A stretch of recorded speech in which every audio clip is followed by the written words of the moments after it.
Voice of Tamil 24. கடந்த 1991ஆம் ஆண்டு KR இயக்கத்தில் உருவான படம் ஈரமான ரோஜாவே. மிகப்பெரிய ஹிட்டான இந்த படத்தின் மூலம் தமிழ் திரையில் அறிமுகமானார் மோகினி. முதல் படமே பெரிய ஹிட் என்பதால் அடுத்தடுத்த வாய்ப்புகள் அவருக்கு குவிந்தது. அவற்றில் புதிய மன்னர்கள், நாடோடி பாட்டுக்காரன் போன்ற ஹிட் படங்களும் அடங்கும். மலையாளம், தமிழ் மற்றும் சில தெலுங்கு மற்றும் கன்னட மொழி படங்களில் நடித்துள்ள அவர் ஹிந்தியில் நடிகர் அக்ஷய்குமாரின் டான்சர் படத்தின் மூலம் பாலிவுட்டில் அறிமுகமானார்.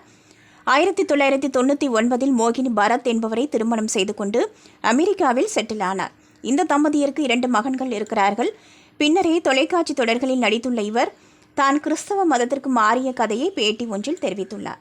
இந்த பேட்டியில் எதற்காக வாழ வேண்டும் என்ற எண்ணம் வர கொஞ்சம் கொஞ்சமாக மன அழுத்தத்திற்குள் உள்ளதாக குறிப்பிட்ட அவர் கெட்ட கனவுகளும் வர ஆரம்பித்ததாக கூறினார்.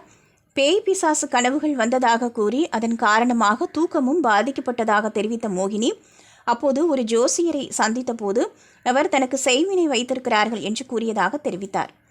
இதனை தானே தற்கொலை செய்து மரணமடைய வேண்டும் என்பதற்காக செய்துள்ளதாக அவர் கூறியதாகவும் தெரிவித்த மோகினி அவர் சொன்னது போல தனக்கு தற்கொலை எண்ணம் அதிகமாக வந்ததாகவும் தெரிவித்தார். அதன் பிறகுதான் ஒரு சிவாச்சாரியாரை சந்தித்து செய்வினை போன்ற விஷயங்கள் உண்மையா என வினவிய போது நல்லது இருக்கிறது என்றால் கெட்டதும் கண்டிப்பாக உள்ளது என அவர் தெரிவித்ததாக கூறி அப்போது கடவுள் யார் என்று தேட ஆரம்பித்த நிலையில் கனவில் இயேசு வந்ததாக கூறினார். அவர் வந்த நாளிலிருந்து தான் விடுதலை கிடைத்ததாக கூறி மன நிம்மதி அடைய துவங்கியதாக கூறினார். மேலும் அந்த பேட்டியில் ஒருமுறை தான் கையை அறுத்து கொண்டேன் என்றும் எலி மருந்தை கோக்கில் கலந்து குடித்தேன் என்றும் கூறிய மோகினி கிட்டத்தட்ட 136 தூக்க மாத்திரைகளை அப்படியே சாப்பிட்டேன் என்றும் பேசியுள்ளார். நீங்க பார்த்துட்டு இருக்கிறது Voice of Tamil 24. Like, share and subscribe.